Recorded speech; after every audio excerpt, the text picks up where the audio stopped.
The What to Read Next podcast helps you build a TBR of future favorite books. In each episode, Lori and Maine interviews authors and book influencers to recommend books they loved for you to pick up today. If you're an avid reader, always looking for your next great read, then the show.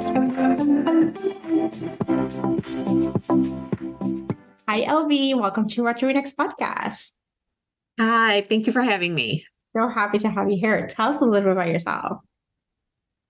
Well, I've just published my something like 54th book. And I've been a writer for 9 years, and I obviously love romance, and I especially love romance with older characters in it.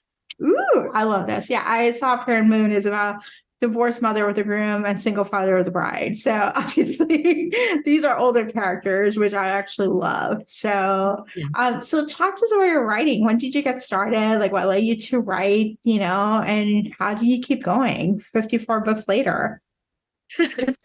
Well, I first published in 2014. So this year will be my 9th year officially being published. I wouldn't say I was a writer my whole entire life, but I have been an avid reader, and I always knew that I wanted to be an author someday. I had dreams of writing the great American novel, but I guess I don't want to say settling for, but I found that my love really lies with romance. So that's what I write instead. And it just started actually with witnessing somebody in real life interact with his daughter, and sort of a story sparked, and it just wouldn't leave me. So I was like, I'm just going to write this story down, and that'll be the end of it. And I wrote one book, and then I wrote another and another and another, and it just sort of kept going. Your question was, how do I keep going even now? And I just think part of it for me is I have such an overactive imagination. There's always a lot of fictional characters living upstairs, so to speak.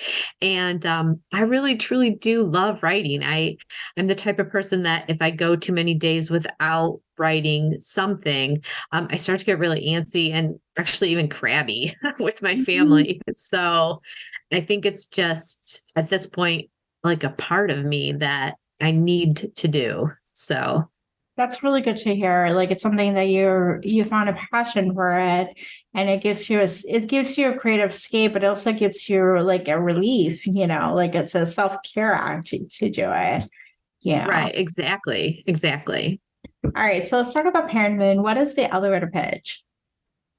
Well, the elevator pitch would be that it is the mother of the groom comes sort of head to head with the father of the bride when the mother of the groom trades places with her son for the wedding that didn't happen.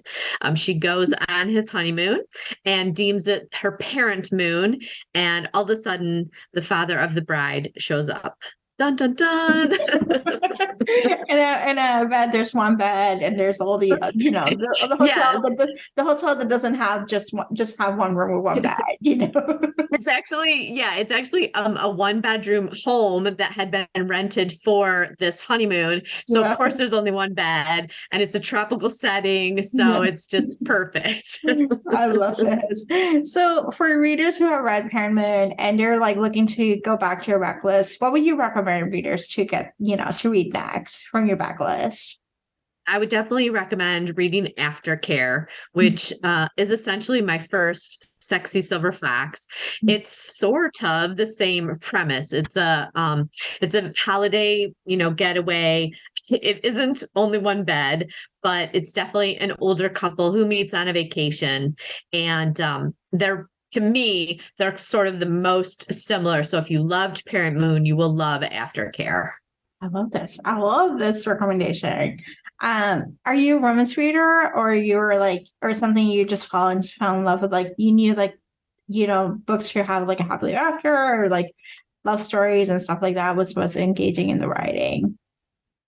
I'm definitely a romance reader. I've been a romance reader actually my whole entire life. My first real romance, I guess, quote unquote, was actually a Judy Blume book called Forever. So I'm kind of dating myself. But I loved that book so much. I think I was like 12 and the characters in there are like 15. And I've just always loved I love love, as silly as that sounds. So I love romance. Daniel Steele back in the day. And now there's just umpteen billion romance authors to choose from. So Yeah. Yeah. I read Forever. It was scandalous because I read it and I was like, it was in the 90s and I was probably like 12, 13. I was like, what is happening here? yeah, It was scandalous. Like, I was like, oh my gosh, they're talking about sex and they're actually right. acting like sexually. Like, what is going on? yeah. Yeah, exactly. But I love that book and I feel like that really sort of started my whole Mhm. desire for the happily ever after, Yeah. Yep. So Yes. Love it. All right. So do you have any books to recommend our listeners to pick up? I do. So I feel like I'm sloughing a little bit in 2023, but the books I'm recommending are ones that have really stuck with me the most so far this year. So The Summer We Fell by Elizabeth O'Rourke. The characters are a little bit younger, but they reunite as adults, and it's a flashback of when they were younger, the summers that they met, and then of course their more current situation. It's angsty. It's just full of like perseverance, I guess, like from an individual story, and then just the love story is just like tremendous. I love Elizabeth. I love everything that she writes. So I highly, highly, highly recommend that one. And then another one that I recently read is Love, It's Complicated by Janine Colette. Mhm. That's actually older characters. It starts out very funny where this woman has been arrested, and it's only because she's recently divorced and she's struggling a little bit with the divorce. And she's moved home to live with her dad. And there's just all these life situations that are kind of counteracting. And in the interim, she meets somebody new. But I love that they're older characters. It's an amazing book about couples who have gotten divorced and just like that kind of struggle to remain cordial, but all the angst and heartbreak. As I say for that book, I say it's full of hilarious and heartbreak, the perfect combination. So, and then I had one more that I had put on my list, and that was Casey Shea's Wild Mistake. It's actually book 2 in a new series that Casey is writing that is about older characters. And the first 2 books actually have both been about reunited lovers. So people who were together in high school, circumstances separated them, and now they're back together as adults in their 40s. And I just think if you like a slow burn and you like a small town, the first book is Single Dad, the second book is Single Mom. But I really have enjoyed both of those, and I highly recommend them too if you like older characters. So Yes, I love these recommendations. So these are great recommendations. good. LB, tell us where we can find you online. I'm most places. I love Facebook still, so I hang out there the most. I have a readers group called Loving LB, and then I'm also on Instagram and TikTok.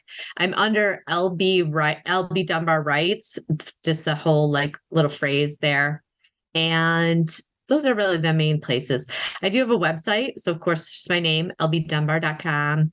And I'm on Pinterest and places such as that. But the main place I hang out is Facebook. I love this, LB. Thank you so much for being on the show. Thank you so much for having me. If you enjoyed this podcast, feel free to share with friends, subscribe, rate, and review the show. This is the easiest way to support the podcast. For a list of books mentioned and other book recommendations, please visit whattoreadnextblog.com. Thank you so much for listening and happy reading.